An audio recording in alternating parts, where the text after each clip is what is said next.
Charles Bronson was at Rodeo. When Bull Rider said Hollywood tough don't mean cowboy tough, what happened next? The smell of dust and leather. The thunder of hooves against packed earth, the primal sound of 2,000 pounds of angry bull trying to separate man from saddle. Cheyenne, Wyoming, 1976. Frontier days, the granddaddy of all rodeos, where cowboys from across the West gather to prove themselves against animals bred for one purpose, throwing riders into the dirt as hard as possible. Charles Bronson stands at the arena fence, wearing jeans and boots that look too new, too clean. At 55 years old, he's here researching a western where his character rides bulls professionally. But Hollywood bull riding, he's learning, bears no resemblance to the real thing. In the chute beside him, Tornado Tyler Webb prepares for his ride. 28 years old, lean as a whip, with the kind of scars that come from being trampled by animals that weigh more than small cars. Tyler's been riding professionally for 12 years, has broken more bones than he can count, and considers 8 seconds on a bull's back the longest 8 seconds in sports. "You're Charles Bronson," Tyler says, adjusting his protective vest, "the movie tough guy." Charles nods. "That's right. Watching you work, trying to understand what bull riding actually feels like." Tyler spits tobacco juice into the dirt, studies the bull in the chute next to them. Wildfire is a 1,800-pound Brahma cross with a reputation for ending careers. 11 riders this season, 11 trips to the hospital. "Hollywood tough don't mean cowboy tough," Tyler says, tightening his grip on his rope. "What you do on movie sets is all choreographed, planned out safe as Sunday school. What we do is climb on the back of an animal that wants to kill us and try to stay there while it does everything it can to succeed." Charles watches Tyler's methodical preparation. Every movement precise, practiced, born from years of understanding that carelessness means injury or death. "What's the most dangerous part?" Charles asks. Tyler laughs. "But there's no humor in it. Everything. But if I had to pick, it's what happens after you come off. Bull's still angry. Still wants to hurt something. And you're on the ground trying to remember which way is up." He points to a scar across his ribs. "That's from a bull in Amarillo. 2003. Threw me in 3 seconds, then decided to dance on my chest. Broke 4 ribs and punctured a lung." The rodeo announcer's voice booms across the arena. "Ladies and gentlemen, riding Wildfire from Casper, Wyoming, Tyler Webb." Tyler looks at Charles one more time. Movie stars think tough is about looking dangerous. Real tough is about staying conscious when something the size of a pickup truck is trying to stomp you into hamburger. He settles onto Wildfire's back, wraps the rope around his hand, nods to the gate man. The chute opens and chaos erupts. Wildfire explodes out of the gate like a rocket, spinning left, then right, then launching into the air with all 4 hooves off the ground. Tyler stays centered, one hand gripping the rope, the other free in the air, his body absorbing impacts that would break most men. 6 seconds. 7. The crowd counts along. 8. The buzzer sounds, but Tyler's celebration is short-lived. As he tries to dismount, his rope-wrapped hand catches. He's stuck to a 1,800-pound animal that's still bucking, still angry, still dangerous. The pickup riders move in.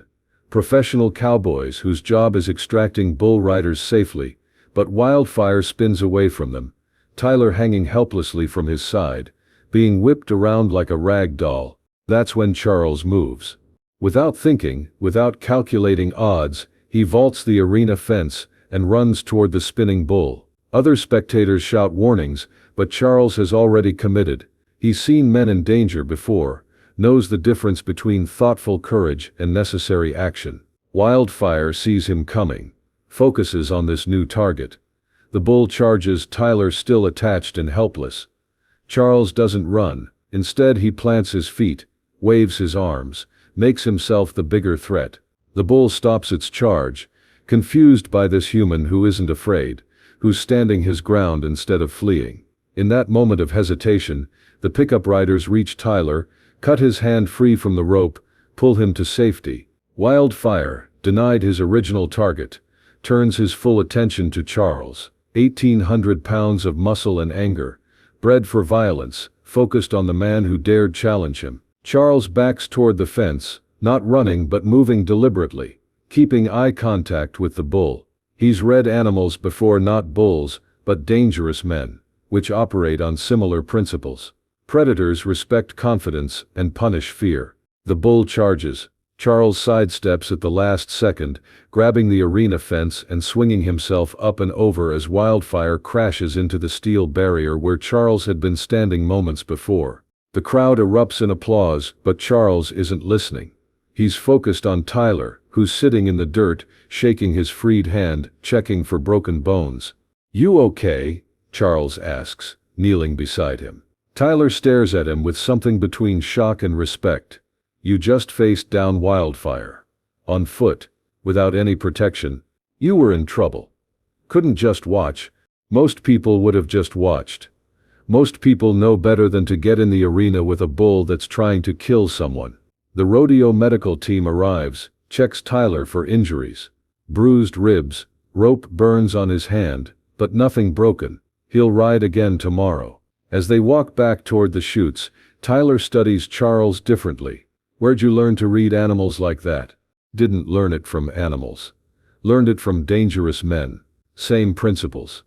Show fear, and they attack. Show confidence, and they hesitate." Tyler nods slowly.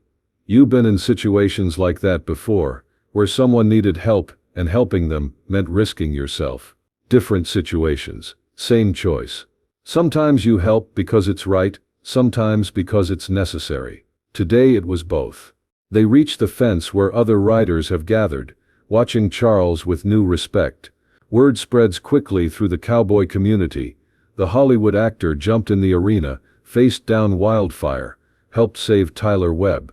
"Charles," Tyler says, "I owe you an apology." "For what?"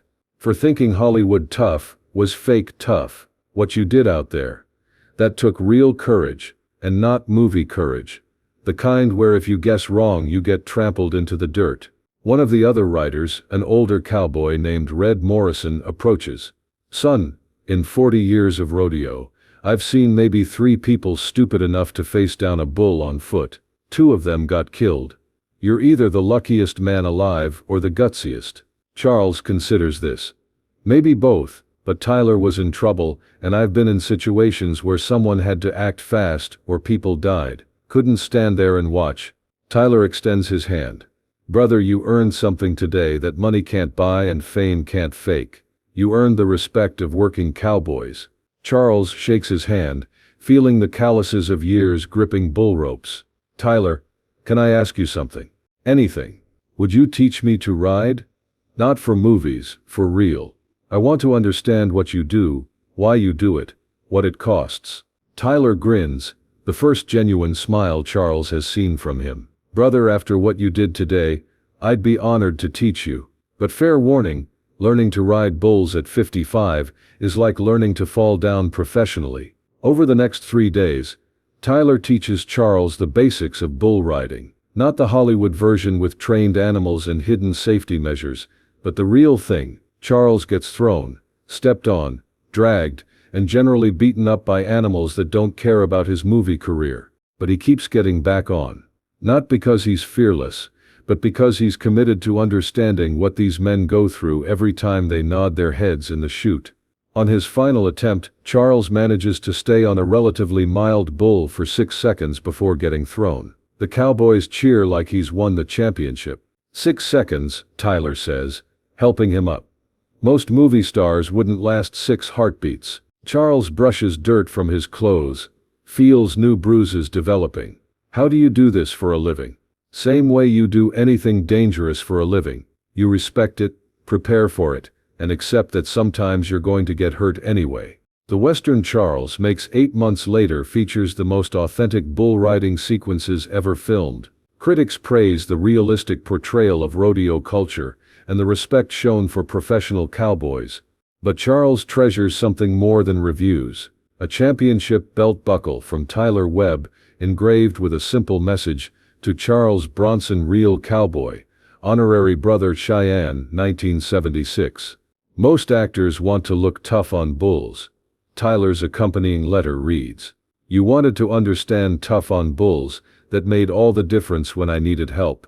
Real cowboys help real cowboys, and you proved you're real cowboy." 8 seconds in a rodeo arena. 8 seconds that taught Charles Bronson the difference between Hollywood courage and the kind of courage that faces down 1,800 pounds of angry bull to help someone in trouble. Tyler Webb rode professionally for another 10 years before retiring. He never forgot the movie star who jumped in the arena when jumping in meant risking everything to save someone else. Real toughness, Tyler learned that day, isn't about staying on the bull, it's about getting off the fence when someone needs help, even when helping them means facing down something that could kill you. Hollywood tough, it turned out, could mean cowboy tough after all. It just depended on the Hollywood actor, and whether they understood that real courage isn't performed, it's lived.